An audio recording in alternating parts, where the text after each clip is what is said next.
Gold, trusted gold buyers. మీరు తాకట్టు పెట్టిన బంగారాన్ని విడిపించి ఈ రోజు ఉన్న మార్కెట్ ధరకు కొనబడను.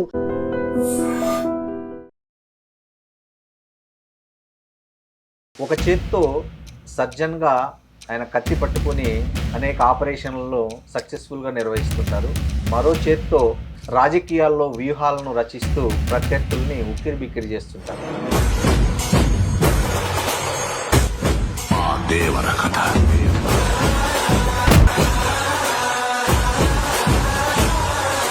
మీకు ఆనెస్ట్గా చెప్పండి, ఆపరేషన్ చేయడం కష్టమా లేదా పొలిటికల్ ఆపరేషన్ చేయడం కష్టమా? ఏది రెండిట్లో కష్టమని అనిపిస్తుంది? కానీ సామాజిక మార్పు కొరకు రాజకీయాలు చేయటం అనేది చాలా అత్యంత కష్టం. ఎందుకు వచ్చా రాజకీయాలు లేకని ఎప్పుడైనా అనిపించింది? ఆనెస్ట్గా చెప్పండి, అంటే ఎలాంటి సందర్భంలో అనిపించింది? దేవుడు అనేది నమ్మకం, రాజకీయ నాయకుడు అనేది యథార్థం. మీకు ఫస్ట్ టైమే బీఆర్ఎస్ పార్టీ టికెట్ ఇచ్చింది, ఎంపీగా గెలిచారు, తర్వాత కూడా ఇచ్చింది.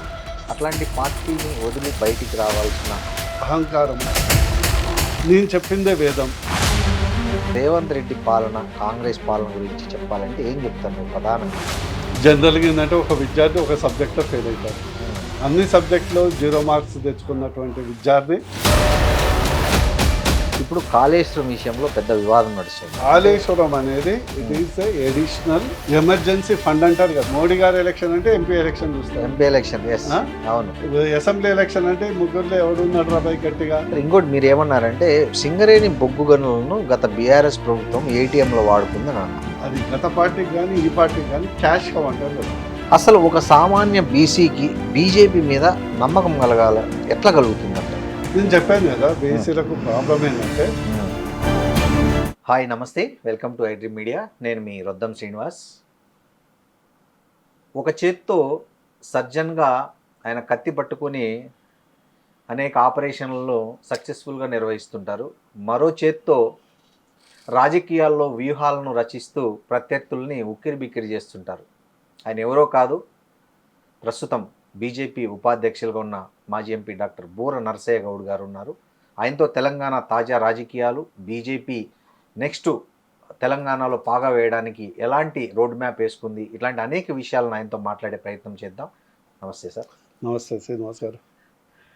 సార్, మీకు తెలంగాణలో ఎట్టి పరిస్థితుల్లో నెక్స్ట్ బీజేపీ రావాలనేది బలంగా ఉంది ప్రతి ఒక్కరిలో. సో లాస్ట్ టైమే అది వచ్చినట్లే వచ్చి చేయి జారిపోయింది అనుకోవాలి ఒక రకంగా. యాక్చువల్గా రీజన్స్ ఏమన్నా కానీ ఇప్పుడు మీకు తెలంగాణ రాజకీయాల్లో వచ్చే ఎన్నికల్లో అసలైన ప్రత్యర్థి ఎవరు? బీఆర్ఎస్ఆ, కాంగ్రెసా, లేదంటే బీజేపీలోనే అంతర్గత పోరా? మీరు భలే ప్రశ్న వేశారు సార్. నిజంగా చెప్పాలంటే ఇప్పుడున్న అంచనాల ప్రకారం కాంగ్రెస్ అనేది ప్రధాన అపోనెంట్గా ఉండబోతుందని మా యొక్క అంచనా. ఓకే. ఎందుకంటే ఒక భావజాల వైరుధ్యం ఉంది. కరెక్ట్. ఇప్పుడు దేశం మొత్తంలో ఏంటంటే భావజాలం మీద, సిద్ధాంతాల మీద కొంత పాలిటిక్స్ నడుస్తున్నాయి. మొత్తం పాలిటిక్స్ అటువైపు వెళ్ళిపోయాయి. అవును. ఈ రీజనల్ పార్టీస్ అనేది ఒక బ్రాండ్, ఫ్యామిలీ బ్రాండ్, డైనాస్ట్ బ్రాండ్ అనేది పడ్డది. ప్రజలు కూడా చాలా వరకు బీజేపీ వర్సెస్ కాంగ్రెస్ చూస్తున్నారు. So either you hate or you love BJP. Correct.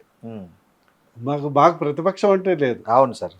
మా ప్రతిపక్షం ఏంటంటే దోజ్ హూ హేట్, అంటే దేశాన్ని ద్వేషించేవాళ్ళు, అవును, రియల్ సెక్యులరిజమాన్ని ద్వేషించేవాళ్ళు, దేశ అభివృద్ధిని కళ్ళుండి చూడలేని వాళ్ళు, కేవలం సంకుచిత political vote bank and vote bank leaders ఏదైతే ఉంటారో వాళ్ళే బీజేపీకి అపోజిషన్. కరెక్ట్.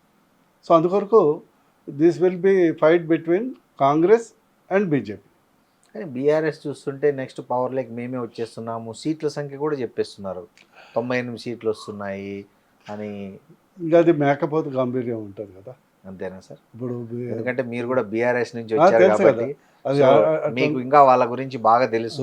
మేకపోతే గంభీర్యం ఉంటుంది. ఎందుకంటే బీజేపీ స్ట్రెంగ్త్ను, ప్రజల్లో ఉన్నటువంటి భావాలను అర్థం చేసుకోవట్లేరు. అందుకొరకు సెకండ్ ఏంటంటే ఒక అబద్ధాన్ని 100 సార్లు చెప్తే నిజమవుతుందని ఒక పొలిటికల్ ఫిలాసఫీ ఉన్నది. ఇక ఆ ప్రయత్నంలో ఉన్నారు. కానీ ఖచ్చితంగా స్లో అండ్ స్టడీగా బీజేపీ అనేది ఎలక్షన్స్ దగ్గర వచ్చే వరకు ఒక సునామీ లాగా వస్తుంది. ఈసారి మాత్రం ఖచ్చితంగా తెలంగాణలో ఎట్లయితే ఉంది, మా బీహార్ అయిపోయింది, వెస్ట్ బెంగాల్ అయిపోయింది, ప్లస్ ఒరిస్సా అయిపోయింది. అంటారు కదా వంగ, బంగ, కళింగ, త్రిలింగ. త్రిలింగ అంటే తెలంగాణ. ఇది బీజేపీ గవర్నమెంట్ ఫామ్ చేయబోతుంది. ఓకే సార్, ఇంకోటి, మీరు ఒక సర్జన్, ల్యాప్రోస్కోపిక్ సర్జన్. మీకు ఆనెస్ట్గా చెప్పండి, ఆపరేషన్ చేయడం కష్టమా లేదా పొలిటికల్ ఆపరేషన్ చేయడం కష్టమా? ఏది రెండిట్లో కష్టమని అనిపిస్తుంది మీకు? అంటే డెఫినెట్లీ సర్జరీ ఈస్ వెరీ, అంటే మనం పొలిటికల్ ఆపరేషన్, సామాజిక వైద్యం చేసుడు చాలా చాలా కష్టం. అంతే కదా? అంతే. థియేటర్లో ఆపరేషన్ అనేది చాలా నిర్దిష్టమైనటువంటి ఒక జబ్బు ఉంటుంది, నిర్దిష్టమైనటువంటి ప్రొసీజర్ ఉంటుంది, నిర్దిష్టమైనటువంటి ప్రక్రియ ఉంటుంది. నీ స్కిల్ బట్టి ఆధారపడదు. అవును. కానీ రాజకీయాలు అనేది నీ స్కిల్ బట్టి ఆధారపడదు. అవును. రకరకాల మనుషులు, రకరకాల శక్తులు, రకరకాల వాతావరణాలు, వీటన్నిటినీ మనం ఒక సమాజం అంటే రాజకీయ నాయకుడుగా ఎదగటం ఈజీ. అవును. కానీ సామాజిక మార్పు కొరకు రాజకీయాలు చేయటం అనేది చాలా అత్యంత కష్టం మా భారతదేశంలో. అవును. ఎందుకంటే పొలిటికల్ లీడర్ ఈజీ. అవును. బట్ పొలిటికల్ స్టేట్స్మెన్షిప్ ఉంటుంది కదా, వ్యవస్థను మార్చాలి. అది కూడా మీలాగా ప్రొఫెషనలిజం నుంచి వచ్చే వాళ్ళకు చాలా అది చాలా చాలా కష్టం. అవును. ఎందుకంటే మనసును చంపుకోలేము. చాలా చాలా మీకు మీ ప్రొఫెషన్ లో మీరు టాప్ డాక్టర్. ఫక్తు రాజకీయాలు చేయలేము. అంతిమ లక్ష్యం ప్రజాక్షేమమే. అవును. ప్రజల అమాయకులు, ప్రజలు చాలామంది ఓటరు విలువ తెలియనటువంటి ప్రజలే అత్యధికం. వాళ్ళని సమాయత్తం చేస్తూ మెప్పించు ఒప్పిస్తూ, అంటే వాళ్ళకి మంచి ఏదో వాళ్ళకి తెలియదు. అవును. సో అలాంటి సందర్భాల్లో సామాజిక వైద్యం అనేది అతి క్లిష్టమైనటువంటి ప్రక్రియ. ఉన్న ప్రొఫెషన్లో అన్నిట్లో this is the political medical treatment అనేది చాలా డిఫికల్ట్. సార్, మీరు ఒక సూర్యాపేట నుంచి వచ్చి ఉస్మానియాలో చదివి, ఉస్మానియాలోనే మళ్ళీ అక్కడే జాబ్లో జాయిన్ అయ్యి, సో అప్పుడు 89లోనే నాకు అంటే తెలిసిన సమాజం 89లోనే మీరు కేంద్ర ఆరోగ్య శాఖ మంత్రి ద్వారా మెరిట్ అవార్డు తీసుకున్న వ్యక్తి మీరు. అంటే మీ ప్రొఫెషన్లో మీరు చాలా స్కిల్ ఉన్న వ్యక్తి. అలాంటి వ్యక్తి మీరు రాజకీయాల్లోకి వచ్చారు. రాజకీయాల్లో 2014లో ఎంపీగా గెలిచారు. సో ఆ తర్వాత ఎందుకు వచ్చా రాజకీయాల్లోకి అని ఎప్పుడైనా అనిపించింది? ఆనెస్ట్గా చెప్పండి. అంటే ఎలాంటి సందర్భంలో అనిపించింది? నేను ఏ పని చేసినా చిన్నప్పటి నుంచి I love what I do, I love what I do, I do what I love. అంతేలే. నాకు నచ్చిందే చేయటం. నేను రాజకీయాలు ఏదో కేవలం ఒక రాజకీయ నాయకుడిని కావటం, ఒక ఎంపీ ఎమ్మెల్యే కావటం కాదు. రాజకీయాల్లో రావటం అనేది, నేను ఒక స్థాయికి ఎదిగాను డాక్టర్లు. అవును. ఒక ఆల్ ఇండియాలో ఒక బూర నర్సయ్య గౌడ్ అంటే ఒక very well noted laparoscopic surgeon అని ఓ పేరు తెచ్చుకున్నాను. అంతకంటే ఎక్కువ నేను అందులో సాధించగలిగింది పెద్ద కనిపించలేదు. డబ్బులు తప్పుతాయి, అంతకంటే కనిపించలేదు. కానీ సమాజం మారాలంటే I may fail, I may pass. అంతే. మీ ప్రయత్నం అనేది గట్టిగా చేశారు. చెయ్యటం అనేది ఇప్పటికీ చేస్తూనే ఉన్నా. అది ఓన్లీ రాజకీయ ద్వారానే సాధ్యమవుతుంది. నేను ఎప్పుడు చెప్తుంటా, దేవుడు అనేది నమ్మకం, రాజకీయ నాయకుడు అనేది యథార్థం. ఒక దేశాన్ని ముంచాలన్నా పెంచాలన్నా, ఓ రాష్ట్రాన్ని ముంచాలన్నా పెంచాలన్నా, ఒక సమాజాన్ని ముంచాలన్నా పెంచాలన్నా ఓన్లీ రాజకీయ నాయకుడితోనే అవుతుంది. అందుకొరకు చదువుకున్న వర్గాలు డర్టీ పాలిటిక్స్ అని సొల్లు కబుర్లు చెప్పుకొని కూర్చొని ఇడ్లీ సమోసా తినుకుంటే టైంపాస్ చేయొద్దు. డైరెక్ట్లీ కానీ ఇండైరెక్ట్లీ కానీ పొలిటికల్ ప్రాసెస్లో ఇన్వాల్వ్ కావాలి. కరెక్ట్. అప్పుడే దేశం బాగుపడుతుంది, రాష్ట్రం బాగుపడుతుంది. ఈ రెండు బాగుపడుతుంది అంటే ఫ్యామిలీ, కుటుంబం కూడా బాగుపడుతుంది. సార్, మీకు ఫస్ట్ టైమే బీఆర్ఎస్ పార్టీ టికెట్ ఇచ్చింది, ఎంపీగా గెలిచారు, తర్వాత కూడా ఇచ్చింది. అట్లాంటి పార్టీని వదిలి బయటికి రావాల్సిన పరిస్థితులు ఏంటి అసలు? ఎందుకు మీరు బయటికి రావాల్సి వచ్చింది? మీరు ఒకటి గుర్తుపెట్టుకోండి, ఉమ్. తెలంగాణ రాష్ట్రంలో తెలంగాణ ఉద్యమం ఎందుకైంది? ప్రత్యేక తెలంగాణ కోసం, ఎందుకు? మన ప్రాంతాన్ని మనం పరిపాలించుకుందాము, ఆత్మగౌరవం కదా. ఆత్మగౌరవం, మన ఆత్మగౌరవం సెల్ఫ్ పోరాటం అది, రెస్పెక్ట్. ఆత్మగౌరవ పోరాటం అది సెల్ఫ్ యాక్చువల్గా. మనం కొట్లాడి అంటే నేను Yes. నాలాంటి వాడు రోజుకు ₹1,00,000 ప్రాక్టీస్ వదిలిపెట్టుకొని తెలంగాణ ఉద్యమంలో 5 ఏళ్ళు నిరంతరం పనిచేసి తర్వాత సరే బీఆర్ఎస్ అవకాశం అప్పటి టీఆర్ఎస్ అవకాశం ఇస్తే ఎంపీ కావటం జరిగింది. కానీ ఆత్మగౌరవం చంపుకొని మనం ఉండలేము కదా. దట్ ఈస్ మీ ఆత్మగౌరవానికి ఎదురైన ఇబ్బందులు ఏంటి అసలు? అనేకం ఉన్నాయి. ఇప్పుడు సెకండ్ ఏంటంటే మన తెలంగాణ వస్తే ఏదైతే ప్రజాపాలన ప్రజల స్వామ్యం ఉంటుందో, నేను ఎప్పుడు చెప్పేది అప్పుడు ముఖ్యమంత్రి ఒక రకంగా నాకు పొలిటికల్ గురువు కేసీఆర్ గారు, వారు అంత మారటం అనేది నాకు చాలా బాధ కలిగింది. అంటే ఏమైనా ఏ రకమైన మార్పు చూశారు? మార్పు అంటే అహంకారము, నేను చెప్పిందే వేదం. స్పెషల్లీ ఏదైతే తెలంగాణలో 90% బడుగు బలహీన వర్గాలు అనుకుంటూనే వాళ్ళని అనగడొక్కటం, అలాంటిది తెలంగాణలో ఎవరు సహించరు. నేను వారికి ఎన్నోసార్లు చెప్పాను, సార్ మీకు సీఎం పదవి చిన్నది, కేసీఆర్ పదవి పెద్దది, అది తరతరాలు ఉంటుంది. కేసీఆర్ అంటే ఒక ఉద్యమకారుడిగా తరతరాలు ఉంటుంది. ఈ యొక్క సీఎం పదవి కొరకు ఈ పేరును మీరు చెడగొట్టుకోవద్దండి అనేది అనేక సార్లు చెప్పడం జరిగింది. సరే వారి మీద ఉన్నటువంటి అభిమానంతో చాలా రోజులు జరిగినటువంటి అనేక సంఘటనలు కూడా మీకు పర్సనల్గా ఏమైనా అవమానాలు జరిగాయా పార్టీ?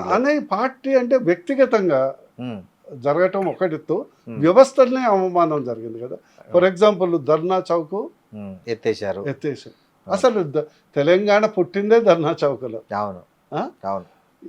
ఉమ్మడి ఆంధ్రప్రదేశ్ లో కూడా చేయని సాహసం ప్రత్యేక తెలంగాణలో చేశారు. ఉమ్మడి ఆంధ్రప్రదేశ్లో ముఖ్యమంత్రిని ఫ్రీగా అందరు కలిసేది. నాకు గుర్తు, నేను రాజకీయాలు లేకున్నా కూడా కిరణ్ కుమార్ రెడ్డిని ఎయిమ్స్ కొరకు 2-3 సార్లు నిమ్స్ కొరకు కలిశాను. కానీ సొంత రాష్ట్రంలో సొంత పార్టీలో ముఖ్యమంత్రి గెలవాలంటే మేబీ 1-2 జన్మలు ఎత్తాలి. అలాంటి అంటే దానికి వాళ్ళు ఒక లాజిక్ చెప్పారు కదా, ముఖ్యమంత్రితో కలిసి చర్చించి ఏముంటుంది, నేను వ్యవస్థ క్రియేట్ చేసేసిన పనులన్నీ అవే జరుపుకుంటా. అదే కదా, అదే అహంకారం కదా, అదే కదా. ఓకే, అది తప్పు. ఓకే, ముఖ్యమంత్రి 10 మందిని వింటేనే నేను ఎప్పుడు చెప్పేది, చుట్టూ చప్పట్లు కొట్టుకునే వాళ్ళను పెట్టుకుంటే. సరే, ఇప్పుడు మీరు అక్కడ ఆయన కలవడానికి కూడా అనుమతి లేకుండా చాలా ఇబ్బంది పెట్టారు, ప్రజా సమస్యలు మాట్లాడడానికి కానీ లేకపోతే ఏదైనా ఒక ఇష్యూ చర్చించడానికి కానీ. అట్లాంటి అవమానాలు జరిగాయి మీకు వ్యక్తిగతంగా? ఎలాంటి అవమానాలు జరిగాయి? లేకపోతే లేదు మీ ప్రాంతం నుంచే కొత్తగా మీ తర్వాత పార్టీలో చేరిన పల్లా రాజేశ్వర్ రెడ్డి గారు ఏమన్నా మీకు కాంపిటీటర్గా మారి అక్కడ ఏమన్నా మీకు ఏమన్నా స్పేస్, మీకు ఎందుకు అక్కడ ఉండడం నాకు మంచిది కాదు, నాకు ఇక్కడ స్పేస్ లేదని ఏమన్నా మీకు మీరు ఫీల్ అయ్యారా? నిజంగా చెప్పాలంటే నేను లాస్ట్ బెనిఫిట్ ఎప్పుడు జీవితంలో ఆలోచించలేదండి. ఓకే, ఏ పని చేసినా ఓకే నాకు మనసుకు నచ్చితే చేస్తాను. ప్రధానంగా ఏంటంటే ఉద్యమ లక్ష్యం వేరు, జరుగుతున్నటువంటి పరిణామం వేరు. రెండోది, పార్టీ పవర్లో ఉండగా నేను బయటకు వచ్చాను. కరెక్ట్, అవును, అది గొప్ప విషయం. నేను పార్టీ పవర్లో లేకుంటే ఖచ్చితంగా బయటికి రాకపోయేవాడు. ఎందుకంటే అది చూసేకి మన వ్యక్తిత్వానికి మచ్చలాగా ఉంటుంది. పార్టీ పవర్ లేకుంటే ఎట్టి పరిస్థితుల్లో బోరు నరసయ్య గౌడ్ ఆ పార్టీ అంటే కింద పడిన వాళ్ళని వదిలిపెట్టిపోవటం నా లక్ష్యం కాదు. మూడోది ఏంటంటే నేను అన్నీ సర్దుకొని హ్యూమిలియేషన్ కానీ personal humiliation. For example Munugode election ఉంది, మినిమం థింగ్ ఏంటంటే నేను అక్కడ మాజీ ఎంపీని, కరెక్ట్, నా ప్రభావం ఉంటుంది. కనీసము ఉన్నటువంటి సర్పంచుల్ని మామూలు వాళ్ళని అందరిని పిలుచుకొని మాట్లాడిన కానీ డాక్టర్ సాబ్ నువ్వు క్యాంపెయిన్కి వెళ్ళు అనేది కనీసం మాట మాత్రం కూడా కేసీఆర్ నుంచి రాదు. అంటే ఒక విధంగా ఏంటంటే ఈయన ఉంటే ఉంటాడు, లేకుంటే పోతాడు. ఎందుకు మిమ్మల్ని అంత అంటే నేను మొదటి నుంచి ఏంటంటే ఒక ఎప్పుడు దేనికి భయపడను. నేను మీ ప్రొఫెషన్ మీ చేతిలో ఉంది. ప్రొఫెషన్ అనే కాదు, నా వ్యక్తిత్వం. అంటే నా లక్ష్యం, నేను ఎప్పుడు వారితోని నేను వ్యక్తిగతంగా క్లాష్ అయింది ఏం లేదు, ఉమ్, ఓన్లీ పాలసీ ప్రకారం. ఉమ్, నేను ఎప్పుడు పోయినా కూడా ఒక పాలసీ గురించే మాట్లాడాను. ఓకే. వ్యక్తిగతంగా నాకు బిజినెస్ లేవు, కాంట్రాక్ట్ లేవు, ఏం లేవు. సో నేను అనుకున్నాను, ఉమ్, వై ఐఎమ్ ఇన్ పాలిటిక్స్. నా ప్రజల సమస్యలు, నా వర్గ సమస్యలు, నా తెలంగాణ సమస్యలు కనీసం నా సొంత పార్టీ అధినేతకు చెప్పుకోలేని దుస్థితిలో ఉంటే పార్టీలో ఎందుకు అనే ప్రశ్న వేసుకున్నాను. ఉమ్, ఇదే ప్రశ్న తెలంగాణ ఉద్యమంలో కూడా వేసుకున్నాను. ఉమ్, చాలామంది వద్దు ఉద్యమంలోకి పోకు, నువ్వు టాప్ లీడింగ్ సర్జను, నువ్వు కార్పొరేట్ హాస్పిటల్లో పనిచేస్తున్నావు, ఉమ్, అది ఆంధ్ర వాళ్ళ హాస్పిటల్స్, ఉమ్, నీకు ఇబ్బంది అవుతుంది అంటే ఉమ్, నేను సింపుల్ క్వశ్చన్ వేసుకున్నాను. ఉమ్, 15 రోజులు తర్జన భర్జన పడ్డాను. ఓకే, నేను ఏ లెవెల్కి రీచ్ అయ్యాను, ఏ స్థాయి నుంచి వచ్చాను, అవును. నెంబర్ 1. నెంబర్ 2, నాకున్నటువంటి 4 కుటుంబ సభ్యులకు ఈరోజు కూడా నా ఇన్కమ్ 0 అయితే వాళ్ళు బతకడానికి ఏం ప్రాబ్లం ప్రాబ్లం లేదు. ఓకే, అన్నీ మనసు చంపుకొని అటెండర్స్ కూడా చెప్పులు లేని వాళ్ళు కూడా ఉద్యోగం చేస్తున్నప్పుడు నాలాంటి వాడు దూరంగా ఉంటే తర్వాత నన్ను నేను క్షమించగలగలనా? అవకాశం మళ్ళీ రాదు కదా. ప్లస్ ఉమ్, జీవితాంతం బాధపడతా కదా. ఉమ్, పోయేది ఏముంది, 4 డబ్బులు అనే ఒకే ఒక 4 కోట్ల ప్రజలు వర్సెస్ 4 కుటుంబ సభ్యులు అనే ఒక్క సింగిల్ నైట్ డిసైడ్ చేసుకొని ఫుల్ ఫ్లెడ్జ్గా ఎంటర్ అయ్యారు. ఉమ్, పార్టీ వీడినప్పుడు కూడా నేను ఎందుకున్న పార్టీకి అక్కర్లేదు, గౌరవం లేదు, మన మాటకు విలువ లేదు.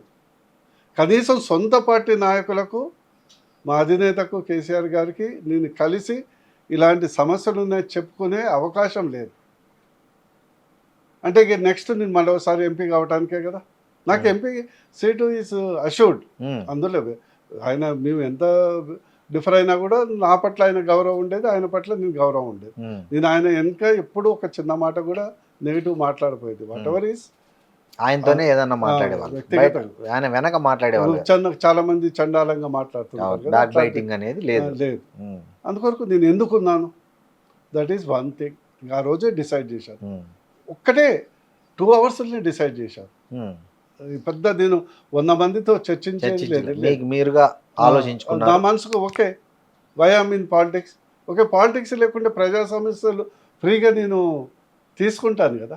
అవును, నాకు తెలిసి ఇదే నెల అనుకుంటా 2022లో మీరు 22లో కరెక్టే కదా. Somewhere in October November. Um, తర్వాత బీజేపీకి ఎందుకు పోయిందంటే అప్పుడు ఉన్నటువంటి పొలిటికల్ పార్టీస్ 3.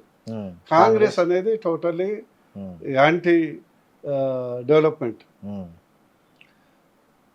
సెకండ్ ఏమైందంటే బీజేపీలో నేను ఎంపీగా ఉన్నప్పుడు అనేక అభివృద్ధి పనులు తీసుకురాగలను. అసలు ఎవరు ఊహించలేదు. ఉమ్, ఎయిమ్స్ లాంటిది అవును, అవును. ఒక విఐపి ఎంపీ కాదు, కరెక్ట్, కరెక్ట్. అధికార పార్టీ ఎంపీ కాదు. అవును, అయినా కూడా నాకు నడ్డా గారితో మంచి రిలేషన్ ఏర్పడ్డది. ఉమ్, ఆయనకు నా కొరకు డాక్టర్ సాబ్ నీ కొరకు నేను ఇస్తున్నానని లాస్ట్కు అది శాంక్షన్ చేశాను. అది మీకు మైల్ రాయి. ఎయిమ్స్ అనేది. కేంద్రీయ విద్యాలయ ఇచ్చాడు, ఉమ్, పాస్పోర్ట్ కేంద్ర ఇచ్చారు. ఉమ్, మోడీ గారికి 7 times నేను కలిశాను. ఉమ్, కలిసినప్పుడు ఏదైనా పనికి పోతే అది మైన్ అయితే కోన్ కడతా డాక్టర్ సాబ్ అనేది చేసేది. ఉమ్, ఒక నేషనలిస్టిక్ ఎజెండా, ఉమ్, ఒక స్వేచ్ఛ ఉంటుంది. మన యొక్క ఆలోచనలో కనీసం ఓ పొలిటికల్ స్పేస్ ఉంటుంది. అవును, ఆ పార్టీ అప్పుడు నథింగ్, ఉమ్, కరెక్టే. ఆ పార్టీ 0. అవును, అందరు అన్నారు ఏముంది ఆ పార్టీలో, ఉమ్, ఏం లేదు అనేది సింపుల్ 1, 2, 3 అవర్స్లో డిసైడ్ చేసుకొని ఉమ్, వాళ్ళు అంతకుముందే ఎప్పటి నుంచో అడిగారు. ఉమ్, నేను చెప్పాను నేను రాను, ఎందుకంటే ఇచ్చారు 2 సార్లు సీట్లు ఇచ్చాడు. అభిమానం, ఉద్యమ సాంగత్యం, కుటుంబంతో కూడా సన్నిహిత సంబంధాలు ఉన్నాయి అని చెప్పేపోయాను. మీరు చెప్పినప్పుడు ఆగమని కానీ లేకపోతే ఎందుకు వెళ్తావు నీకు ఇక్కడ ఏం తక్కువ అని కానీ అట్లా ఇంత ఏం అన్నారు ఆ. కేటీఆర్ అంటే అట్లా పోతా ఉన్నా ఉమ్, అక్కడ ఉంటాయంటే ఉమ్, నువ్వు కొడుకు కాకుంటే ఉమ్, నేను ఇదే అడిగిన. Suppose you are not a son, um. నువ్వు ఉండేవాడివా? ఆ, అదే అన్నాను. ఓకే. హరీష్ రావుని కూడా ఆ, మీరు అల్లుడు కాకుంటే మీరు చెప్పండి, మీరు మనసులో బాధపడతారు, ఉమ్, అనేక సార్లు వ్యక్తపరుస్తారు. ఉమ్, ఈవెన్ కేటీఆర్ కూడా అందరి ముందర తిడతాడని వ్యక్తపరుస్తాడు. ఉమ్, ఉమ్, మీరు అల్లుడు కొడుకు కాకుంటే మీరు ఉంటారా? ఉమ్. సింపుల్. లాజికల్. ఏమన్నారు వాళ్ళు? నవ్వుతారు. ఓకే. సో క్వశ్చన్ ఏంటంటే, నాకు అక్కడ కేసీఆర్ గారిని నేను ఎప్పుడు అనేది, మీరు నెల్సన్ మండేలా లాగా ఒక స్ఫూర్తి ఉండవలసిన వాళ్ళు సార్. ఈ Hmm. సీఎం పదవి వరకు మాజీ సీఎంలు చాలామంది ఉంటారు, అవును. కానీ వారు దారి తప్పారు. అంటే మీరేమైనా స్పెసిఫిక్గా ఆయనకు సలహాలు ఇచ్చారా? అంటే ఏ విషయాల్లో మీరు సలహా ఇచ్చారు? స్పెసిఫిక్ అంటే జనరల్ ఇష్యూస్ ఉంటాయి, బీసీసీ ఇష్యూస్ ఉంటాయి. అంటే బీసీలకు సంబంధించి ఎలాంటి బీసీకి సంబంధించి ఆయన పూర్తి వ్యతిరేకం. ఎందుకు బీసీలు అంటే వ్యతిరేకం ఆయన అంతే. అంటే ఆయన నాకు కూడా చాలాసార్లు బీసీలు చాలా ఓటు బ్యాంక్ గారు డాట్సాప్, నువ్వు అనవసరంగా టైం వేస్ట్ చేసుకోకు అనేది చెప్పేది. అంటే బీసీలు ఓటు బ్యాంక్ కాదండి. కారు, మీరు టైం వేస్ట్ చేసుకోకండి డాట్సాప్, వాళ్ళ గురించి మాట్లాడకు, నీ పట్ల నాకు గౌరవం ఉంది, కానీ నువ్వు వాళ్ళ ముచ్చట తీయకు, సింపుల్ చెప్పారు. అంటే ఇంకెవరు ఓట్ బ్యాంకు మరి బీఆర్ఎస్కు ఆయన చెప్పిన దాంట్లో నిజం ఉందండి. మీరు శ్రీనివాస్ ఎందుకు కాదంటే ఆయన దృష్టిలో బీసీలు అనేది ఓటు బ్యాంకు కాదు. బీసీలకు మనం ఏం చేయాల్సిన అవసరం లేదు. వాళ్ళకు డైరెక్షన్ లేని నావా జనం అనేది ఆయన దృక్పథం ఉంది. చాలా వరకు నేను ఏకీభవిస్తా కూడా. అవునులే, వాళ్ళకంటూ ఒక సొంత అస్తిత్వము, సొంత ఒక దిక్సూచి, లేకపోతే మనం ఎవరిని గెలిపించుకోవాలి, మన ప్రయోజనాలు ఎవరు కాపాడతారనే స్పృహ, ఇవన్నీ లేకుండానే వాళ్ళు గుడ్డిగా ఓటేస్తున్నారనేది ఆయన ఉద్దేశం. సో ఇప్పుడు జరుగుతున్న నాకు 12 years ఎక్స్పీరియన్స్, అది క్లారిటీ కదా. ఎందుకంటే ఇప్పుడు 1,50,50,00,000 ఓట్లు ఉన్నటువంటి బీసీ జనాభా రోజు మనం ధర్నా చౌక్ దగ్గర, ఇందిరా పార్క్ దగ్గర కూర్చోటం తప్పితే నీ ఓటు నీ దగ్గర సోయలేనప్పుడు అవును ఇక ఏం చెప్తాం చెప్పు. బీసీ రిజర్వేషన్లకు వ్యతిరేకంగా కోర్టులకు వేసినాయని కూడా గెలిపించారు. నేను చెప్పేది గెలిపించారట కదా. నేను అనేది రిజర్వేషన్స్ ఇవన్నీ పక్కన పెట్టండి. First of all you should have a direction. ఇప్పుడు ముస్లిం ఓట్ బ్యాంక్ చూడండి, వాడు ఫస్ట్ ఎవరికి ఓట్ వేయొద్దు అనేది క్లారిటీ ఉంటుంది. ఎవరికి వేయాలనే దానికంటే ఫస్ట్ వేయాలనేది, ఎవరికి వేయాలనేది లాస్ట్ 2 days డిసైడ్ చేస్తాడు. ఎవరికి వేయొద్దు అనేది ఫస్ట్ డిసైడ్ చేస్తాడు, ఫిక్స్ అయిపోయింది అది ప్రోగ్రామ్. ఎవరికి వేయాలనేది అవసరాన్ని బట్టి డిసైడ్ చేస్తాడు. ఇది గుడ్డేది చాలా పడ్డట్టు. బీసీలు అంటే బాధపడతారు మళ్ళీ. వాస్తవం కదా. సో ఇక్కడ లీడర్లు ఫెయిల్ అయినట్లా, ప్రజలు ఫెయిల్ అయినట్లా, అంటే వాళ్ళకి ఆ స్పృహ తెప్పిలేకపోవడం. 2 రకాలు ఉందండి. అంటే నేను పక్తు రాజకీయ నాయకుడు కాదు కదా, ఒకరికే ఉన్న వాస్తవం మాట్లాడుతున్నాను. కరెక్ట్. లేకుంటే నేను వేరే తీరుగా మాట్లాడు. నిజం, వాస్తవం. దానికి ఫ్యాబ్రికేట్ చేసేవాళ్ళు.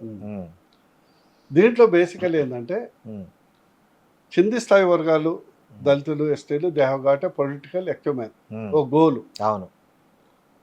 ఏదైతే ఓసీలు, they have got a clarity. అవును. ఈ త్రిశంకు స్వర్గంలో ఉంటారు కదా బీసీ, అవును, నా గర్కా నా ఘాట్కా అన్నట్టు. వీళ్ళకు ఒక లక్ష్యం లేదు. కరెక్ట్, లక్ష్యం లేదు. ఎందుకంటే నేను చెప్తున్నా, టిఆర్ఎస్ ప్రభుత్వంలో అంటే 9.5-10 సంవత్సరాల గవర్నమెంట్లో 18 లక్షల బడ్జెట్ ప్రవేశపెట్టారు. 18 లక్షల కోట్ల బడ్జెట్. అందులో దాదాపు కుల వృత్తుల మీద ఆధారపడి బతికే వాళ్ళు దాదాపు 8 లక్షల నుంచి 10 లక్షల మంది కుటుంబాలు ఉంటాయి. ఇచ్చిన బడ్జెట్ 230 కోట్లు. 18 లక్షల కోట్లలో కుల వృత్తులకు ఇచ్చింది 230 కోట్లు. అంటే 0.0. నాకు తెలిసి ఆ బంజారా భవన్ నిర్మించిన దానికి 1%. అది కూడా చెప్పట్లేదు. బంజారా, ఎస్సీ, ఎస్టీ వాళ్ళ బడ్జెట్ లో కాదు. అక్కడ బంజారా భవన్ అని ఒకటి జూబ్లీ కట్టారు కదా, ఒకటి బిల్డింగ్, దాని బడ్జెట్ అంటున్నా నేను. దాని బడ్జెట్ మొత్తం 8 లక్షల కుటుంబాలకు ఏం చెప్తున్నా. సో ఈ విషయాల్లో మీరు ఆయనకు పెంచితే బాగుంటుంది అనేది చెప్పబోతే ఆయన అన్న మాట ఇది. బీసీల గురించి వదిలి వాళ్ళు ఓటు బ్యాంక్ కాదు వాళ్ళు అనేది ఆయన చెప్పింది. ఇప్పుడు నేనేంటంటే ఏం బిలీవ్ చేస్తా అంటే, ఎవరైతే ఇంట్లో చిన్నోడు ఉంటాడు, బలహీనుడు ఉంటాడు, తెలివి లేనోడు ఉంటాడు, వాళ్ళని పైకి తీసుకురావాల్సిన బాధ్యత కుటుంబ పెద్దకు ఉంటుంది. ఉండాలి. అవును. ఇది కుటుంబం. తెలంగాణ అంటే ఒక కుటుంబం. ఉమ్. ఒక లీడరు ఏ స్థాయిలో ఆలోచించాలి? అవును. ఒక లీడరు ఒక గడిలో దొరలాగా ఆలోచించొద్దు కదా. ఉమ్. సర్వే జన సుఖినో భవంతు ఉమ్. ఆలోచించాలి కదా. నేను అందుకనే చెప్పాను, దేవుడు నమ్మకం, రాజకీయ నాయకుడు నాయకుడు యథార్థం. యథార్థం. ఉమ్. నేను ఎయిమ్స్ తెచ్చినప్పుడు కూడా కెమెరా ఎదురుగా నేను చెప్పలేను ఎంత హ్యూమిలేట్ అయ్యాను. నీ జీవితంలో ఎవరినితో మాట్లాడే ఉమ్. అలవాట్లేదు. అంటే ఎయిమ్స్ తెచ్చినందుకు కూడా తిట్టారా మిమ్మల్ని? ఇక అది నేను చెప్పలేదు, ఉమ్. అంత హ్యూమిలేట్ చేయటం జరిగింది. అది మంచిదే కదా, ప్రభుత్వానికి ఏ, మంచి నేను పేరు, చెప్పలేదు ప్రాంతానికి మంచి పేరు, ఎంతో మందికి వైద్యం సేవలు అందుతాయి. అసలు దానివల్ల ఎవరికి నష్టం లేదు కదా. మిమ్మల్ని ఇంకా అదే సన్మానం చేయాలి యాక్చువల్గా. అదే శాలువా కదా, కప్పాలి. అదే అట్లాంటి అన్ని క్రోడీకరించి పడ్డ ఎవరు హ్యూమిలియేట్ చేశారు మిమ్మల్ని? నాకు ఎవరు చేస్తారు? ఇప్పుడు ఎవరు చేసినా ఉమ్. బీఆర్ఎస్లో బాసు ఓన్లీ కేసీఆర్. నాకు ఉమ్. వేరే వాళ్ళ గురించి నేను పట్టించుకోను కదా. ఉమ్. ఓకే. సో అక్కడ హర్ట్ అయ్యారు. అట్లా చాలా. ఉమ్. అంటే ఇప్పుడు కేసీఆర్ అంటే నాకు నిజంగా పొలిటికల్ గురువు, కానీ వారు దగ్గర చూస్తున్న కొద్దీ, పవర్ పెరుగుతున్న కొద్దీ వ్యక్తిత్వం, అఫ్కోర్స్ ఆయన వ్యక్తిత్వం నేను చేంజ్ చేయలేదు. ఉమ్. ఇప్పుడు ఆయన చుట్టూ ఎవరైనా ఇన్ఫ్లుయెన్సర్స్ ఉన్నారా? ఆయన ఓన్గా ఇట్లాంటివన్నీ చేస్తుంటారా? ఆయనకు క్లియర్ కట్ ఒక ఎజెండా ఉంటుందండి. ఉమ్. అండ్ చుట్టుపక్కల ఒక కోయిటరీ ఉంటుంది. ఓకే. ఇప్పుడు ఏంటంటే నా దృష్టిలో ఆయన ఒక బిగ్ లీడర్, ఉమ్. ఓ స్టేట్స్మెన్, విజన్ ఉన్న నాయకుడు. కానీ అది కార్యాచరణ వచ్చే వరకు సంకుచితంగా. అంటే మీకు అభ్యంతరం లేకపోతే చెప్పొచ్చు, ఎయిమ్స్ తెచ్చినాక ఏం జరిగింది, మిమ్మల్ని ఎందుకు అంత ఇబ్బంది పెట్టారు, ఎవరు పెట్టారు అని ఏమన్నా గట్టిగా అన్నారా? ఆహా, చాలా సందర్భాల్లో హ్యూమిలేట్ పబ్లిక్లో, అంటే అందరు లీడర్ల ముందర కొత్త బిచ్చగాడు, ఏం సేవడిస్తాడు మనకు ఉమ్. అంటే అంటే మీరు అడిగిన దానికి కూడా ఎగతాళి చేశారు. అట్లా చాలా జరిగింది. ఉమ్. ఎవరు? ఆయనే అన్నాడు, కేసీఆరే. కేసీఆర్ గారే అనటం కదా, వేరేవాడు అంటే నేను ఊరుకుంటాను. అదే కదా. ఆ. వేరేవాడు అంటే కొత్త బిచ్చగాడు అంటే ఎయిమ్స్. ఇప్పుడు శ్రీనివాస్ గారు గతం గత. అదే అదే అంటే ఇప్పుడు of మా course. పార్టీలు ఏం లేదు చెప్పట్టి ఉమ్. ఆయన గురించి ఎక్కువ నెగిటివ్ లే మాట్లాడినా కూడా నెగిటివ్ గురించి కాదు, మీరు పడ్డ శోభ గురించి మాట్లాడుతున్నాను. నాకేంటంటే ఉమ్. సమాజం ఇట్లా ఉంటుందా, ఉమ్. మనుషులు ఇట్లా ఉంటారా అని. నేను ఏంటంటే ఏక్ హిందూ శ్రేష్ఠ హిందూ అని నమ్మేవాడిని. ఉమ్. అంటే హిందువులందరూ సమాజం మొత్తం ఏ మతమైనా కానీ అవును. మనం ఒక రాజకీయ నాయకుడు అనేది దేవుడు ఇచ్చిన వరం. ఉమ్. మొత్తం 4 కోట్ల మందికి ఒక్కడికి ఇస్తాడు, 140 కోట్ల మందికి ఒక ప్రధానమంత్రి హోదా అవును. ఇస్తారు. అవును. వాళ్ళ వ్యక్తిత్వం ఎట్లా ఉండాలి? చాలా ఉన్నతంగా ఉండాలి యాక్చువల్గా అయితే, ఒక దేవుని కంటే మించి ఉండాలి. ఉండాలి కదా. అవును. అది బాధ. ఉమ్. ఈ రాష్ట్రంలో కాదు, దేశంలో నేను నాయకులు చూస్తే ఎక్కడ చూసినా సంకుచిత స్వభావమే ఉంటుంది. మన వాళ్ళు పైకి రావాలి, ఉమ్. కింది వర్గాలు పైకి రావాలి అనే దృక్పథం నాకైతే ఇంతవరకు తెలంగాణ వచ్చిన తర్వాత అయితే ఎక్కడ కనిపించలేదు. ఉమ్. ఎట్లా అంచి వేయాలి, ఎట్లా పేదరికంలో ఉంచాలి, ఎట్లా ఎప్పుడు చేతి బట్టి అడుక్కునేటువంటి చేయాలనే దృక్పథమే ఇక్కడ కనిపించింది. కానీ ఎక్కడ స్వశక్తిగా చేయాలనేదే. దీనికి ఒక ఎగ్జాంపుల్ పాలసీ డిఫరెన్స్లో, కుంట భూమి లేనివాడికి నువ్వు ₹1 ఇన్సూరెన్స్ ఇవ్వవు. ఉమ్. 100 ఎకరాలు ఉన్నవాడికి ఉచితంగా 5 లక్షల ఇన్సూరెన్స్ కరెక్ట్. ఇస్తావు. కరెక్ట్. అవును. ఏ రకంగా ఇది న్యాయం అండి? అవును. అది రైతు పేరుతో, అది కూడా ఆ? రైతు పేరుతో. రైతు పేరు, భూమి నోడల్లో రైతు కాదు, కాదు, భూమి నోడల్లో భూమున్నోడు వేరు, వ్యవసాయం చేసేటోడు వేరు. వేరు. అవును. 2. ఈరోజు 1,00,000 కోట్లు ఇంతవరకు రైతు బంధు, రైతు భరోసా కలిపి ఇచ్చారు. ఉమ్. 1,00,000 కోట్లలో 47,000 కోట్ల రూపాయలు రాజకీయ నాయకులు, రియల్ ఎస్టేట్ వ్యాపారులు, రియల్ ఎస్టేట్ వ్యాపారులు, ఇండస్ట్రియలిస్టులు, ఉమ్. గెస్టెడ్ ఆఫీసర్స్, 47,000 కోట్లు. బా, జస్ట్ 53,000 కోట్లు వెళ్ళింది 4 కోట్ల ప్రజలకు. నిజమైనటువంటి రైతులకు పోయింది. ఉమ్. 47,000 కోట్లు మనం విద్యా వైద్యం మీద ఖర్చు చేసి ఉంటే, మీ నినాదం మీద కదా అప్పట్లో, ఉచిత విద్య, ఏది కేజీ టు పీజీ అని ఉండే కదా. ఇవన్నీ నినాదాలు చెప్పడానికి ఉంటుంది. ఉమ్. 47,000 కోట్లు. ఉమ్. బా, ఎంత బాధ అనిపిస్తుంది. నిజమే అండి. నాలంటాడు వెంచర్లకు కూడా డబ్బులు ఇచ్చారంట డబ్బులు. నాకు తెలిసినటువంటి ఒక ఫ్రెండ్ యశోదల కార్డియాలజిస్ట్, ఉమ్. వాళ్ళ కుటుంబానికి 300 ఎకరాలు ఉన్నాయి. బా. అన్న ఇదే బాగుందే, ఉమ్. రోజు పేషెంట్ చూడాలి, 30 లక్షలు వస్తాయి సంవత్సరానికి. అబ్బబ్బా. ఏదో 5 ఎకరాలు 10 ఎకరాలు వచ్చి చిన్న అంటే కారు. ఇట్లా అది చాలా- పాలసీల పేరు మీద ఎంత బాధ అనిపిస్తుంది అంటే, ఉమ్. ఒకవైపు ఎంత బాధ అంటే ఉమ్. ఈరోజు తెలంగాణ రాష్ట్రంలో 10 కుటుంబాల దగ్గర 5 లక్షల కోట్లు ఉన్నాయి అఫీషియల్. కరెక్ట్. 10 కుటుంబాల దగ్గర ఉమ్. 50 లక్షల కుటుంబాల దగ్గర 5 లక్షల కోట్లు లేవు. 50 లక్షల కుటుంబాలు, వ్యక్తులు కాదు, అంటే కుటుంబాలు. కనీసం ₹1,00,000 కూడా లేదు. నేను ఒక వచ్చిన వ్యక్తి- వాళ్ళు మా వాళ్ళని అడుగుతా కదా, ఉమ్. ఎన్ని ఎకరాలు ఉంది? అరెకరం, పావు ఎకరం, 0 ఎకరం, అవును చిన్న ఇల్లు. సార్, ₹1,00,000 మొహం చూడకుండా చచ్చిపోతున్న వాళ్ళు కొన్ని నేను లక్షలు చూసా ఉన్నారు. కదా, చాలా మంది యువకులు ఉమ్. ₹1,00,000 ప్రభుత్వం సహకారం చేస్తే ఒక కెమెరా కొనుక్కొని ఉమ్. ఓ ఫోటోగ్రాఫర్గా లైఫ్ సెటిల్ చేసి ఆ ₹1,00,000 పెట్టలేక అవును, ఎక్కడో పనిచేసే వాళ్ళు చాలా మంది చూశారు. నిజమే కరెక్ట్. ఎంత బాధ అనిపిస్తుంది. అన్ప్రొడక్టివిటీకి ఎక్కువ నిధులు మళ్లించారు అసలు. ఇంకో విషయం, ఉమ్. బతుకమ్మ చీరలు, క్రిస్మస్ గిఫ్ట్, రంజాన్ తోఫా కింద 3,000 కోట్లు ఖర్చు పెట్టారు. నేను చెప్పాను సార్, ఉమ్. 3 కార్పొరేట్ హాస్పిటల్స్ హైదరాబాద్లో పెడదాం. ఒకటి బతుకమ్మ హాస్పిటల్ పెడదాం పేరు, ఉమ్. ఉమ్. ఒకటి గిఫ్ట్ హాస్పిటల్ అని పెడదాం, ఉమ్. ఒకటి తోఫా హాస్పిటల్ అని పెడదాం. ఉమ్. లక్షలాది మందికి వైద్యం అందుతుంది. వైద్యం అందుడే కాదు, కోట్లాది వేల కోట్ల రూపాయల మిగులుతుంది కదా డబ్బు. మిగులుతుంది. అవును. ఈరోజు ప్రధానంగా ఒక మిడిల్ క్లాస్కు ఏ ప్రధాన చిన్న ఖర్చు ఏంటంటే విద్య, వైద్యం. ఈ రెండే నాకు తెలుసు కదా, నేను చేస్తున్నా కదా. కరెక్ట్. ఒక్క రోజు వచ్చి హాస్పిటల్లో ఉంటే ₹1,00,000 ఈజీగా అయిపోతుంది. వాడు 10 ఏళ్ళు మళ్ళీ ఎనికి పోయినట్టే. మళ్ళీ వాడి జీవితం ప్రోగ్రెస్ మొత్తం 10 ఏళ్ళు ఎనికి వెళ్ళిపోతుంది. మరి ఇదే నేను అంత 4.5 ఏళ్ళు కష్టపడి ఏం తెచ్చాను, ₹10 ఓపి సంవత్సరం మొత్తం. ఉమ్. బయట 8,000 25,000 అయ్యే 30,000 అయ్యే పెట్స్ కాను అక్కడ 3,000కి అవుతుంది. ఉమ్. అది తృప్తి. కరెక్ట్. అంటే ఈ సమాజము, ఈ పాలిటిక్స్ చూస్తుంటే ప్రజల అమాయకులు 200 నుంచి 2,000కి అమ్ముడుకుపోతారు. ఉమ్. అవును, ఒప్పుకోకపోయినా వాస్తవం. This is reality. అవును. వాళ్ళ వాళ్ళ వాళ్ళ భరోసా కూడా అదే. ఏం చేయకపోయినా ఆ రోజు చేయాల్సింది చేస్తే చాలు అనేది వాళ్ళ ఆలోచన కూడా.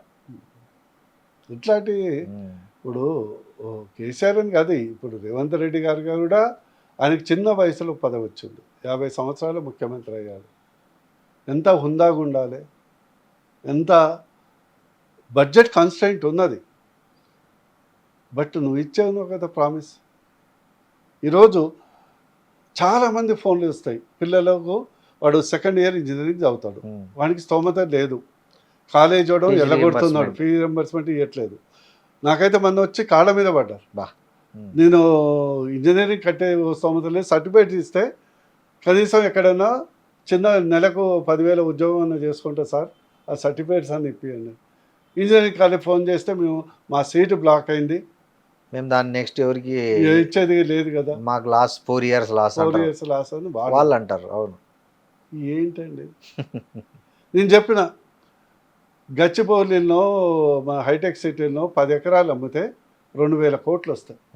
అంతే కదా, అంతే. మొత్తం క్లియర్ చేసేయచ్చు. ఒక్క సంవత్సరం మొత్తం క్లియర్ చేయొచ్చు కదా. 10 ఎకరాలే, మన దగ్గర 1,00,000 ఎకరాలు ఉంది గవర్నమెంట్ ల్యాండ్. ఎంత దుర్మార్గులు అండి. కరెక్ట్. మనసు ఉండాలా చేయాలంటే. ఎంత దుర్మార్గులు అండి. 10 ఎకరాలు అమ్ముతాయి, సంవత్సరానికి 10 ఎకరాలు ఉంటే ఫీజు రియంబర్స్మెంట్ వెళ్ళిపోద్ది ఫుల్గా. అది కూడా అడగట్లేదు, ఒక 1,000 కోట్లు ఇచ్చినా కూడా ఆ కాలేజీలు మేనేజ్ చేసుకుంటాయి. అవును. ఎంత బాధ. తెలంగాణ ఎందుకొరకే తెచ్చుకున్నాం సార్. రేవంత్ రెడ్డి పాలన, కాంగ్రెస్ పాలన గురించి చెప్పాలంటే ఏం చెప్తారు మీరు ప్రధానంగా? జనరల్గా ఏంటంటే ఒక విద్యార్థి ఒక సబ్జెక్ట్లో ఫెయిల్ అవుతారు. అన్ని సబ్జెక్టులో 0 మార్క్స్ తెచ్చుకున్నటువంటి విద్యార్థి రేవంత్ రెడ్డి గారు. ఓకే. ఎందుకంటే దురదృష్టం ఏంటంటే, నేను ఇంతవరకే చెప్పాను, చిన్న వయసులో ముఖ్యమంత్రి అయ్యారు. హుందాతనం.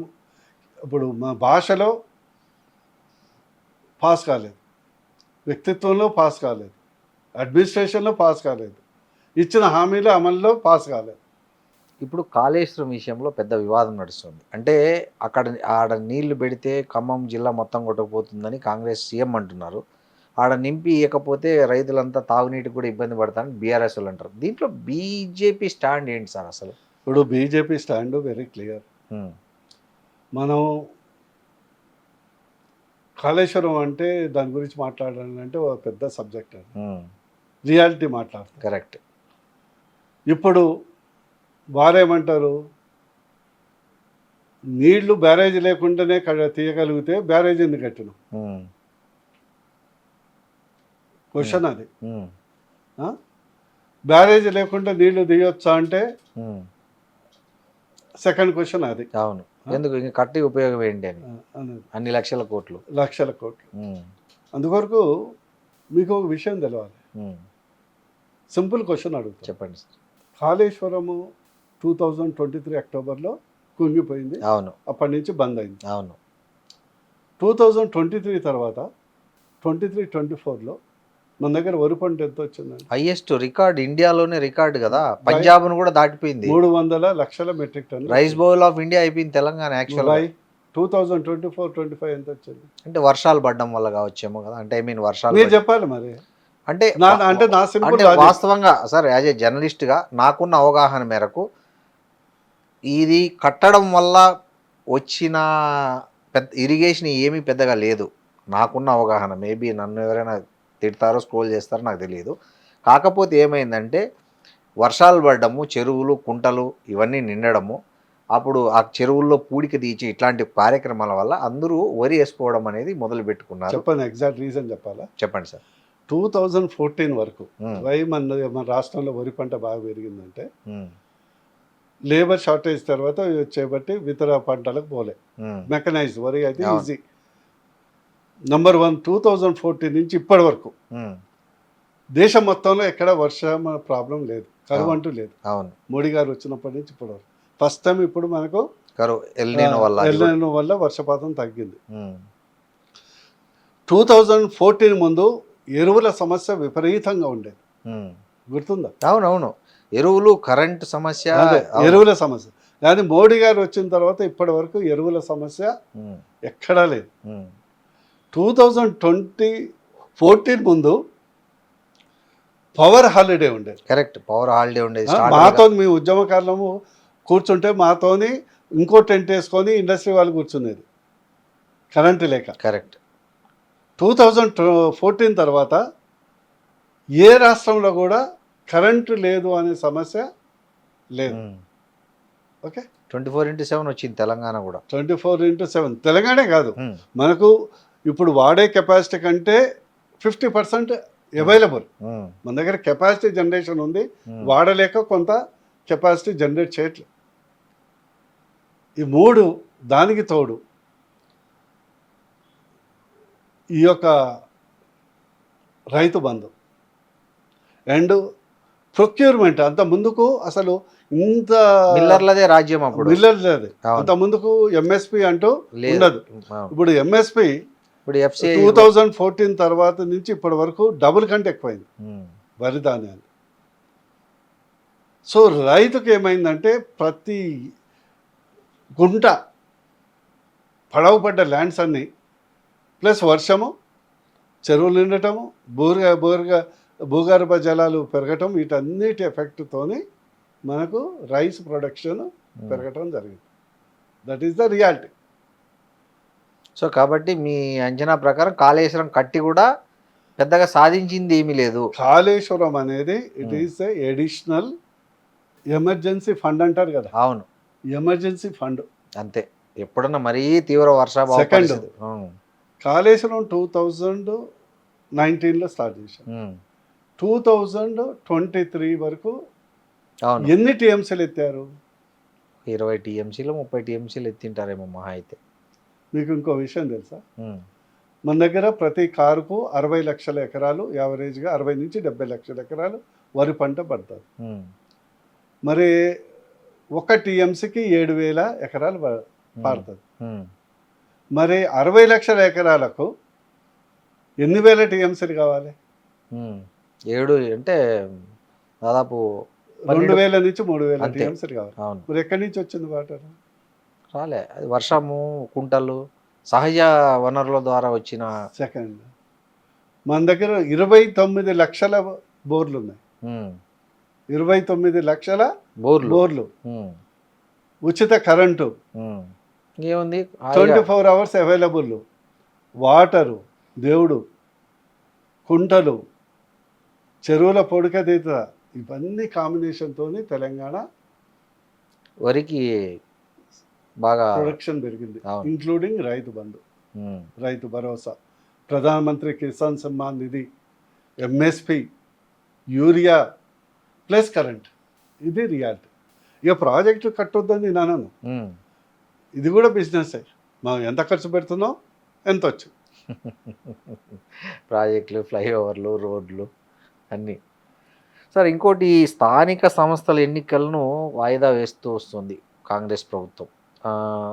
అది దానికి అంటే కాంగ్రెస్ పార్టీ స్థానిక సంస్థల ఎన్నికలను ఫేస్ చేయడానికి భయపడుతుందా? దీంట్లో బీజేపీ స్టాండ్ ఏంటి అసలు? BJP stand very clear. ప్రజాస్వామ్యబద్ధంగా ఎప్పుడైతే ఎమ్మెల్యే, ఎంపీ ఎలక్షన్స్ 5 సంవత్సరాలకు ఒకసారి అవుతాయి, స్థానిక సంస్థలు కూడా అదే స్థాయిలో కావాలి. ఎలక్షన్ రిజల్ట్స్ ఇప్పుడు స్థానిక సంస్థలు గెలిచినోడల్లా అసెంబ్లీలో గెలవడు. అవును, అది వేరు, ఇది వేరు, ఇది వేరు. ప్రజలు ఈ హిసాబే ఆ హిసాబ్, దేనికి దాని సపరేట్. సింపుల్ కదా. అవును, అదే కొలమానం అయితే కేసీఆర్ ఓడిపోకూడదు కదా. అవును, 90% స్థానిక సంస్థలు వారే గెలిచారు. కరెక్ట్. మరి అక్కడ జగన్ 98% గెలిచాడు. అవును, కరెక్ట్. ఏ ఎన్నిక ఆయనకి డిఫరెంట్. ప్రజలు ఏంటంటే ఏ ఎలక్షన్ ఆ ఎలక్షన్, మోడీ గారి ఎలక్షన్ అంటే ఎంపీ ఎలక్షన్ చూస్తారు. ఎంపీ ఎలక్షన్, అవును. అసెంబ్లీ ఎలక్షన్ అంటే ముగ్గురులో ఎవడున్నాడు రాబాయి గట్టిగా, ఎవరికి వెయ్యాలనేది ఇది చూస్తారు. లోకల్ బాడీ ఎలక్షన్స్ వచ్చే వరకు నానా రకాల చిత్రకళలు ప్రదర్శించాలి. అవును, కరెక్టే. అందుకొరకు రేవంత్ రెడ్డి గారు పోస్ట్పోన్ చేయటం వల్ల మనకు నష్టమవుతుంది కదా. We are losing the money. Correct. కేంద్రం నుంచి వచ్చే ఇప్పుడు రాష్ట్రంలో గ్రామాలు నడిచేది only with the 15th and 16th finance money. చిల్లి గవ కూడా రాష్ట్రం నుంచి లేదండి. చిల్లి గవ బా అన్యాయం కదా సార్. అసలు చిల్లి గవ లేదు గ్రామాల్లో. స్టేట్ ఫైనాన్స్ కార్పొరేషన్ నుంచి చిల్లి గవ లేదు. అది కూడా వచ్చిన డబ్బుల్ని ఈయన ఫ్రీజ్ చేసి పెట్టిండు, వాళ్ళు వాడుకోకుండా. అంటే ఫైనాన్షియల్ డిసిప్లిన్ అనేది మన రాష్ట్రంలో టోటల్గా పోయిందండి. సార్, మీరు చాలా సందర్భాలు అంటుంటారు బీఆర్ఎస్ కాంగ్రెస్ రెండు ఒకటే, లోపల పైకి మాత్రం అలా కనిపిస్తుంటాయి. కానీ బయట వాళ్ళిద్దరూ డి అంటే డి అంటుంటారు. రోజు చూస్తే ఈయన ప్రెస్ మీట్ పెట్టి ఆయన తిడతాడు, ఆయన ప్రెస్ మీట్ పెట్టి ఈయన తిడుతుంటాడు. అసలు మీరు అనేది ఇట్లా అంటే ప్రజలు ఎట్లా ఒక కన్ఫ్యూజన్. ఒకటి చెప్పనా అండి, ఇందాక నేను చెప్పాను, మనకు కనిపించేది ఒకటి, జరిగేది వేరేది ఉంటుంది. ఓకే, అంటే ఎగ్జాంపుల్స్ ఏమన్నా ఇస్తారా దానికి? Examples, for example BRS versus Congress. కరిచే కుక్క మొరగదు, మురిగే కుక్క కరవదు. ఈ రాష్ట్రంలో ఈ యొక్క బీజేపీని ఎట్టి పరిస్థితుల్లో అసెంబ్లీలో ఒక్కసారి రాణిస్తే మళ్ళీ 20-30 సంవత్సరాల వరకు మళ్ళీ వేరే పార్టీ రాదని ఒక అండర్స్టాండింగ్ వీళ్ళిద్దరికి వచ్చేసి. ఓకే, కాబట్టి వాళ్ళు they have got a common interest. They have got a common interest. వాళ్ళ వైపు వీళ్ళు గోకుతారు, వీళ్ళ వైపు వాళ్ళు గోకుతారు. అండ్ ఆ కామన్ ఇంట్రెస్ట్ తోని వీళ్ళిద్దరి కామన్ ఇంట్రెస్ట్ ఉన్న కొందరు మళ్ళా ఉంటారు. ఇక మీరు వాళ్ళ పేర్లు నేను చెప్పను, కాంట్రాక్టర్లు. మనం ఏదో ఈ పేపర్లను చూసేసి కార్యకర్తలు అంతా పిచ్చోళ్ళు అనుకుంటారు. అసలు నడిపించేది వాడు కాంట్రాక్టర్లు, వెనక నడిపించేది, ఫండింగ్ అంతా చేసేది. వీళ్ళిద్దరిని మళ్ళీ రోజు ఉదయం తిట్టుకుంటారు, సాయంత్రం ఆయన తష్వా చేస్తాం, అంతే నడుస్తాం. అందరి గోలు ఒకటేనండి. ఈ రెండు రాజకీయ పార్టీలు కానీ ఇతర చితకా పార్టీలు కానీ తోక పార్టీలకు కానీ ఒకటే గోల్ ఏంటంటే బీజేపీ ఈ రాష్ట్రంలో అడుగు పెట్టద్దు. ఓకే, బలపడద్దు. రాష్ట్ర ప్రభుత్వం ఏర్పాటు చేయదు. That is the common goal. Okay. ఇంతకంటే ఎక్కువ విశ్లేషణ అవసరం లేదు. సరే, ఇంకోటి మీరు ఏమన్నారంటే సింగరేణి బొగ్గు గనులను గత బీఆర్ఎస్ ప్రభుత్వం ఏటీఎంలో వాడుకుంది అని అన్నారు. తర్వాత కాంగ్రెస్ ఇప్పుడు వైఖరి ఎట్లా ఉంది బొగ్గు గనుల విషయంలో? మీరు బీజేపీ సింగరేణి మీ గురించి ఏదైనా ప్రత్యేకంగా రోడ్ మ్యాప్ ఉందా బీజేపీ దగ్గర? అంటే బీజేపీ పవర్లోకి వస్తే సింగరేణికి ఇది చేయాలనే ఒక రోడ్ మ్యాప్ లాంటిది ఏమన్నా ఉందా? Example, Singareni is a great organisation, Yes. Public sector, అపారమైనటువంటి ఖనిజ సంపద. అవునవును. ఖనిజ సంపదే కాదు, ఆస్తులు ఉన్నాయి. అండ్ దాంట్లో 49% సెంట్రల్ గవర్నమెంట్ షేర్ ఉంది. 49% సెంట్రల్ గవర్నమెంట్ షేర్ ఉంది. అవును. దాదాపు 40,000 మంది ఉద్యోగస్తులు ఉన్నారు. Okay, it can be one of the true. మన అమూల్ సంస్థ ఉంది కదా, అవునవును. అమూల్ సంస్థ లాగా Singareni one of the most effective public sector కంపెనీని మనం తయారు చేసే అవకాశం ఉంది. కానీ అది గత పార్టీకి కానీ ఈ పార్టీకి కానీ క్యాష్ కవ్ అంటారు కదా, అవును, కామధేను. అదేది ఈ కామధేను ఏంటంటే సింగరేణి నల్ల రంగులో ఉండే కామధేను, రక్తం వచ్చేటట్టు పిండుతారు అంతే. ఇక మీరు దాంట్లో పోయి డిసెక్ట్ చేస్తే మీరు దాని మీద ఒక పుస్తకమే రాయొచ్చు.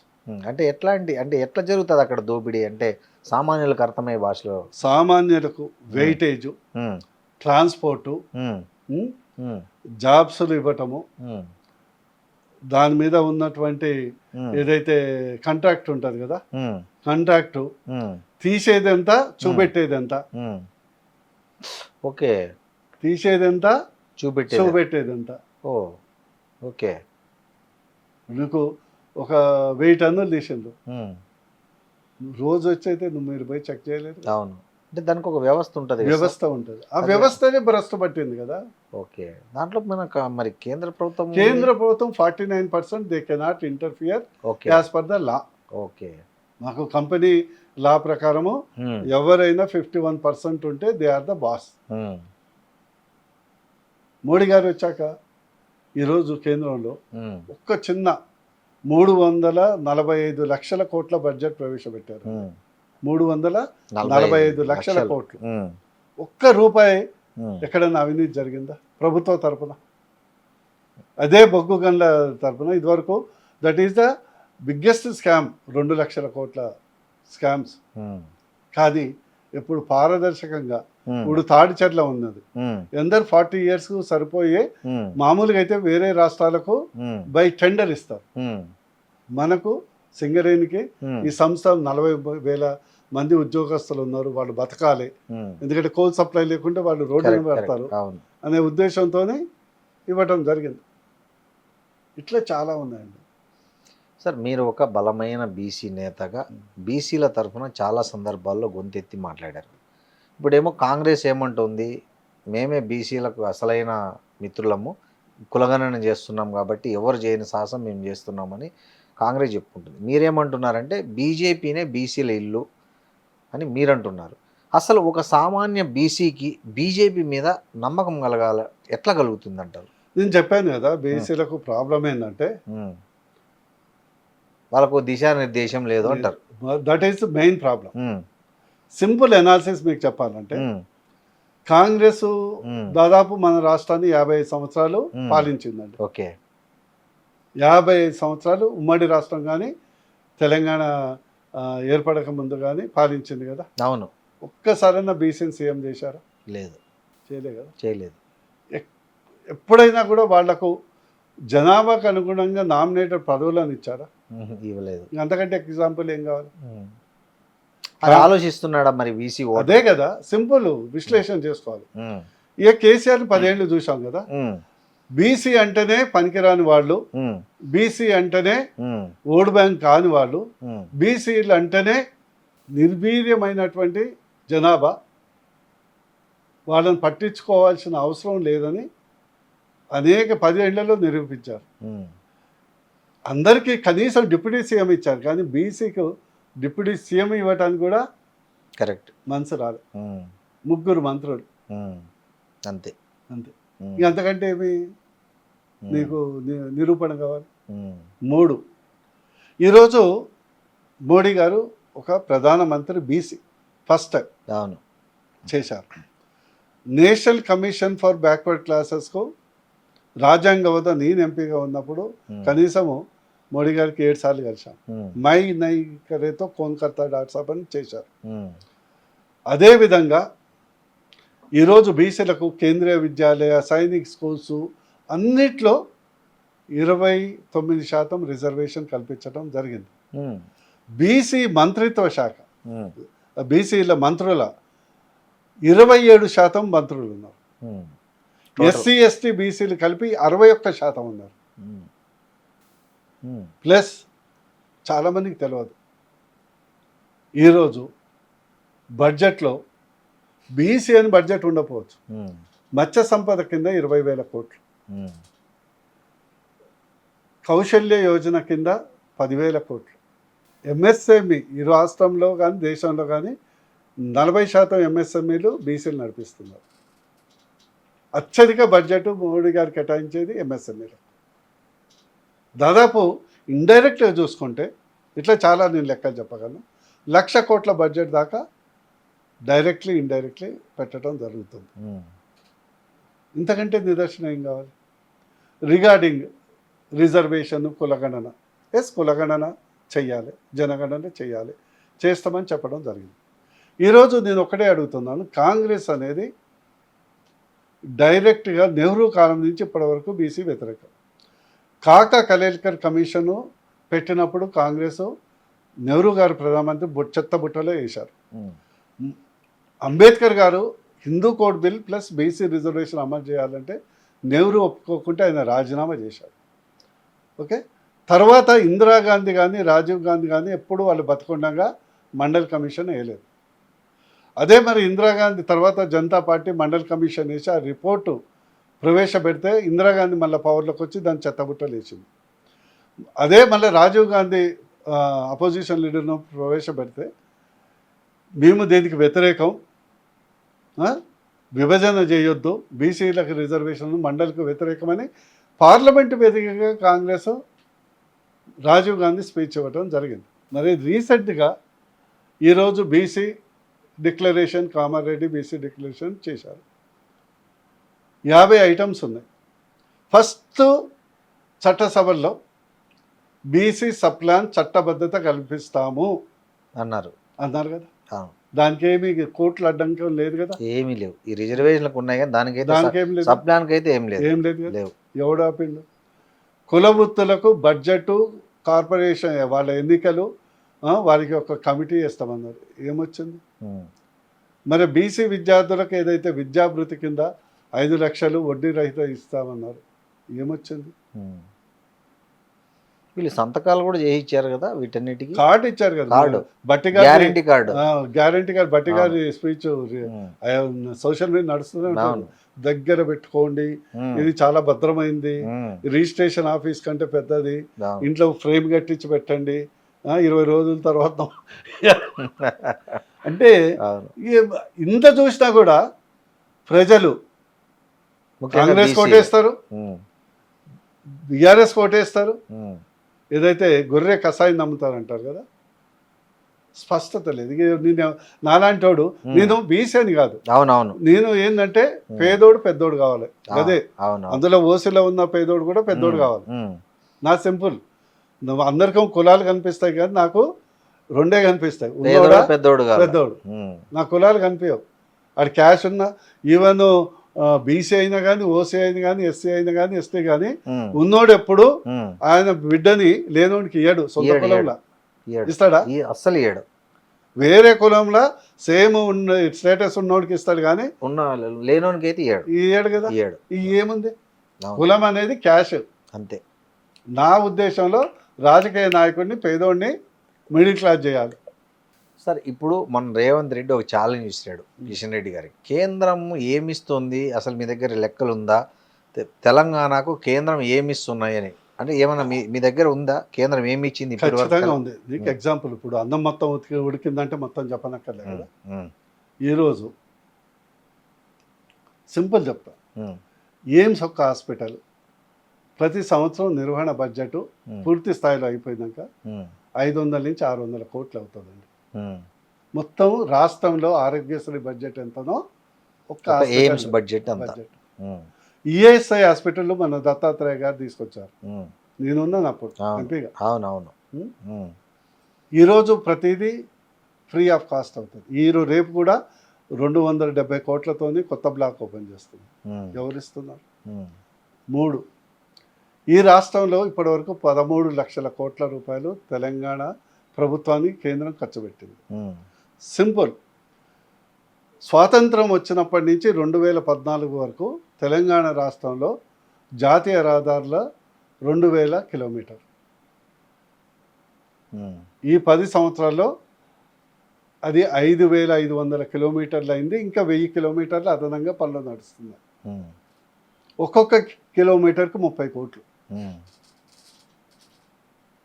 1,80,000 కోట్లు కేవలం జాతీయ రహదారులు. ఉమ్, ప్రధానమంత్రి గ్రామీణ సడక్ యోజన కింద ఈరోజు ప్రతి గ్రామానికి రోడ్డు కేంద్ర నిధులతో వస్తుంది.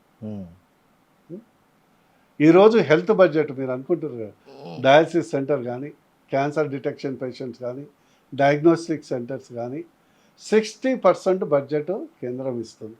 ఉమ్, ఈరోజు కేంద్రం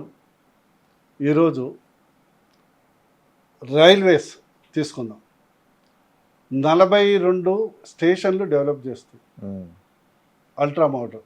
సికింద్రాబాద్ అయితే ఎయిర్పోర్ట్ లెవెల్లో, సికింద్రాబాద్ కానీ కాచిగూడ. ఎవరు డబ్బులు ఇస్తుందండి? ఇవన్నీ 42% డివల్యూషన్ ఏదైతే వస్తుందో అది కాక, ఉమ్. ఓకే. మామూలుగా ఏ రాష్ట్రానికైనా అవునవును. ఉమ్, 42% రాష్ట్రానికి వస్తుంది, మిగతాది కేంద్ర ఖర్చులు, సైనికులు, డిఫెన్సులు ఇవన్నీ ఉంటాయి కదా.